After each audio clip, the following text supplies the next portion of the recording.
Jakarta memperluas rute layanan transportasi ke wilayah-wilayah penyangga.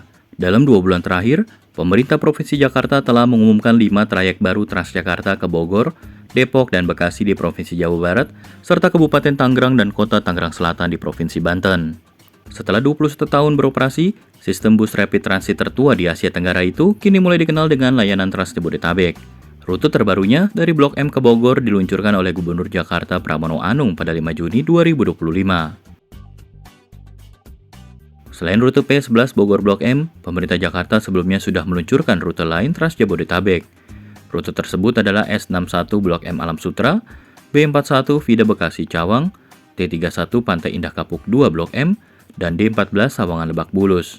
Sejumlah rute lain kini tengah disiapkan yang menghubungkan dari kota-kota penyangga ke Jakarta. Trans Jabodetabek langsung menjadi primadona di rute-rute tersebut. Salah satu faktor penentu popularitasnya adalah tarif rendah karena mendapat subsidi dari pemerintah Provinsi Jakarta. Untuk menggunakan layanan Trans Jabodetabek ke rute manapun, penumpang cukup membayar Rp3.500 atau sama seperti tarif Transjakarta dalam kota. Kepala Dinas Perhubungan Jakarta, Syafrin Liputo menyebutkan, pemerintah Jakarta harus menambah alokasi dana Public Service Obligation atau PSO dalam anggaran pendapatan dan belanja daerah untuk membiayai subsidi ini. Dalam APBD Jakarta 2024, subsidi Transjakarta mencapai Rp3,9 triliun. Syafri menjelaskan akan ada penambahan anggaran PSO 300 hingga 400 miliar rupiah, sebagian untuk Trans Jabodetabek dan sebagian lain untuk kebutuhan layanan dalam kota. Pemerintah Provinsi Jakarta memberikan subsidi Rp11.500 per penumpang untuk setiap perjalanan bus Trans Jabodetabek pada trayek Blok M Bogor. Menurut Gubernur Pramono, biaya normal yang seharusnya dibayar penumpang untuk rute tersebut adalah Rp15.000. Jumlah subsidi tersebut sama dengan rute-rute Trans Jabodetabek lain. Pramono mengatakan perluasan trayek Trans Jabodetabek tetap perlu dilakukan untuk mempromosikan pentingnya penggunaan transportasi umum oleh masyarakat.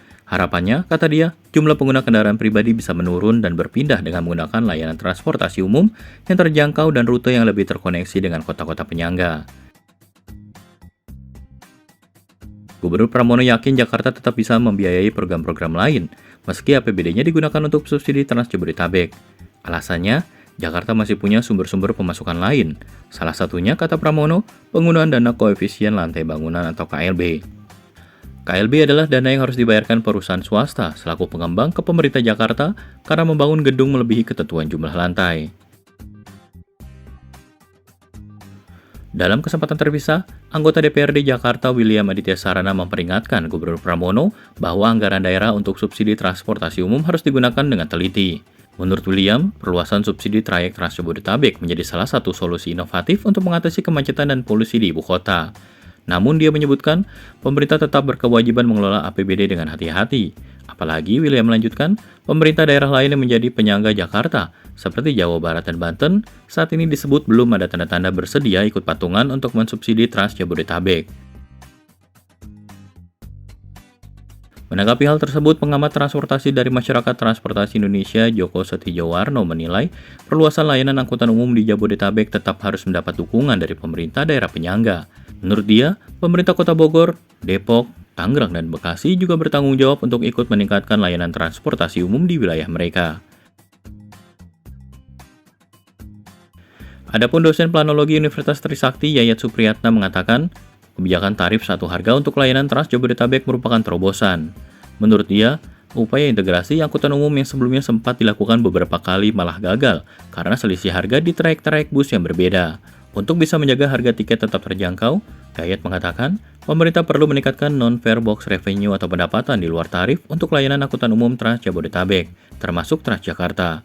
Yayat berujar pendapatan itu bisa didapat dari berbagai cara, misalnya mengoptimalkan pendapatan iklan di halte-halte dan bus hingga memanfaatkan ruang-ruang halte untuk kegiatan komersial.